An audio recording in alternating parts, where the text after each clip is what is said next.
Você sabia que existe uma novela brasileira considerada cult, mas que quase ninguém vê hoje? Eu tô falando de Cananga do Japão.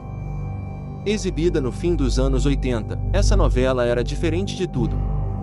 A história acompanha Dora, uma jovem rica que perde tudo, e vai parar em um clube cheio de luxo, dança e segredos. Lá, ela vive um triângulo amoroso intenso, entre o amor verdadeiro e um casamento por interesse. Mas o que deixava essa novela única era outra coisa. No final de cada capítulo, apareciam imagens reais da história do Brasil.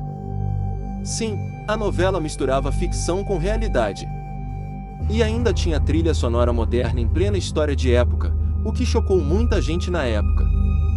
Resultado? Virou um clássico cult, mas pouco lembrado hoje. E aí, você já ouviu falar dessa novela ou nunca viu? Comenta aqui.